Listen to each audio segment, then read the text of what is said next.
얼마 전에 제가 집에 도착하였을 때 엘리베이터를 기다리고 있었습니다.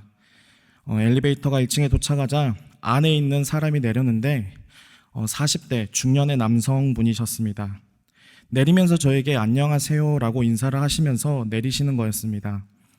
저는 그곳에 연고가 없었기 때문에 아는 사람도 없었습니다. 그래서 갑작스럽게 인사하시는 모습을 보며 당황해서 멀뚱멀뚱 지켜보기만 했던 일이 있습니다. 그런데 얼마 지나지 않아서 다시 그 남성분을 마주쳤습니다.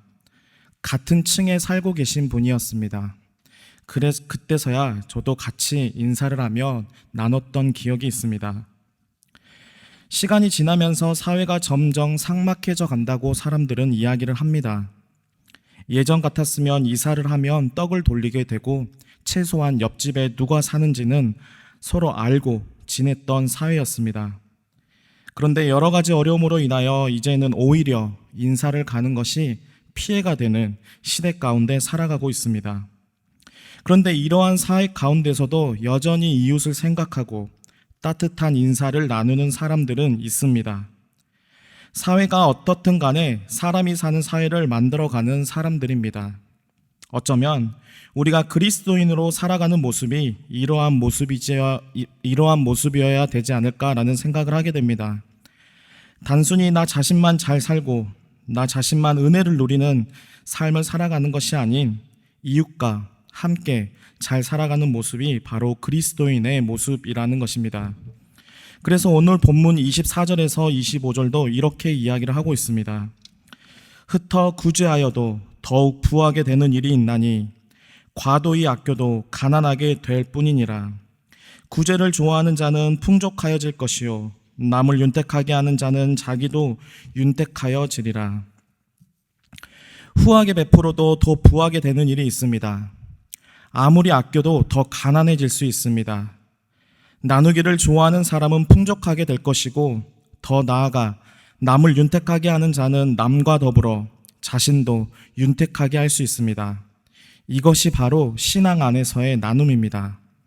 내 것을 가지고 나누는 것이 아닌 하나님께서 주시는 것들로 나누는 것입니다. 매일매일의 삶에서 하나님께서 채워주시는 것들을 나누는 것이기에 후하게 베풀어도 더 부하게 되고 더 풍족하게 되는 것입니다. 하지만 우리가 살아가는 세상은 정반대를 이야기합니다. 내가 먼저 돈이 많아야 도울 수 있고 내가 먼저 여유가 있어야 남의 사정도 살펴볼 수 있다라는 것입니다. 어찌 보면 맞는 말입니다. 내가 먼저 돈이 있어야 하고 내가 먼저 여유가 있어야 남을 살펴볼 여력도 생길 수 있습니다. 하지만 오늘 본문 28절에서는 이렇게 이야기를 하고 있습니다. 자기의 재물을 의지하는 자는 패망하려니와 의인은 푸른 잎사귀 같아서 번성하리라. 오히려 나의 재물을 의지하지 말라라고 성경은 이야기를 합니다. 나의 것들을 의지하게 되면 그것은 패망의 길을 가는 것입니다. 우리는 알고 있습니다.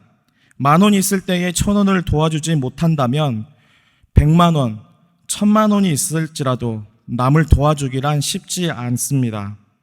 재물을 얼마나 가지고 있느냐가 중요한 것이 아닙니다. 바로 우리의 마음이 중요합니다. 내가 정말로 이웃들을 위해서 나누기를 원한다면 재물이 얼마든 간에 나눌 수 있기 때문입니다. 비단 재물뿐만 아니라 우리 안에 있는 것들을 나누는 삶을 살아가야 합니다. 한 가지로 우리의 시간을 나누는 사람이 되었으면 좋겠습니다. 마태복음 5장 41절에 예수님께서 이렇게 이야기를 하십니다. 또 누구든지 너로 억지로 오리를 가게 하거든 그 사람과 심리를 동행하고. 때로는 귀찮은 부탁을 하는 사람들을 마주할 때가 있습니다. 그럴 때에 귀찮다고 거절하기보다는 우리의 시간을 기꺼이 내어주는 사람이 되어야 할 것입니다. 어쩌면 지금 우리가 살아가는 시대에서는 시간을 나누는 것이 더 값진 모습일지도 모르겠습니다.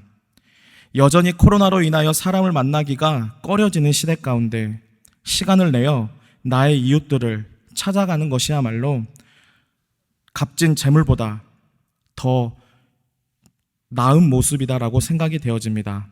억지로 오리를 가자고 할 때에 기꺼이 심리를 가는 모습, 또한 시간을 내어 안부를 묻는 모습이야말로 마음이 굳어지지 않는 자의 모습일 것입니다.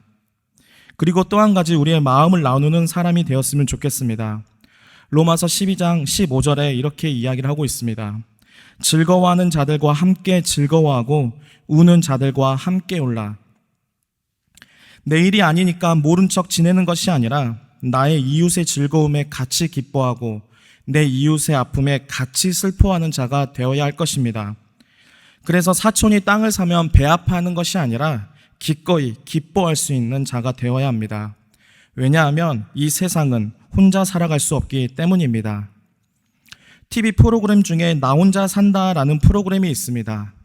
이 제목에서도 알 수 있듯이 혼자 살아가는 사람들의 일상을 그리는 프로그램입니다. 그런데 이 프로그램을 보다 보면 느껴지는 것은 오히려 혼자 살아갈 수 없다라는 것입니다. 출연하는 출연자들끼리 오히려 맛있는 음식을 나누고 또한 좋은 선물이 있으면 서로 나누고 심지어 이사를 갈 때에는 서로 시간을 내어 기꺼이 도우며 지내는 모습들을 보여줍니다. 모순적인 모습이다라고 생각할 수 있지만 이런 모습이야말로 우리가 살아가는 시대의 모습입니다. 절대로 혼자 살아갈 수 없습니다. 신앙생활도 동일하다라고 생각이 되어집니다. 나 혼자 신앙생활 하는 것이 아닙니다. 그래서 나 혼자만 신앙을 잘 지켜가는 것이 아니라 나의 이웃들과 재물을 나누고 시간을 나누고 마음을 나눔으로 여전히 하나님을 알지 못하는 자들에게 하나님의 사랑을 전하는 자로 살아가야 할 것입니다. 그래서 이 금강교회 공동체 안에서도 나눔을 통하여 더욱 풍성한 은혜를 누리며 푸른 잎사귀 같이 믿음이 번성해가는 금강의 성도가 되시길 소망합니다. 그렇다면 이 말씀을 기억하시면서 기도하도록 하겠습니다. 기도하시겠습니다.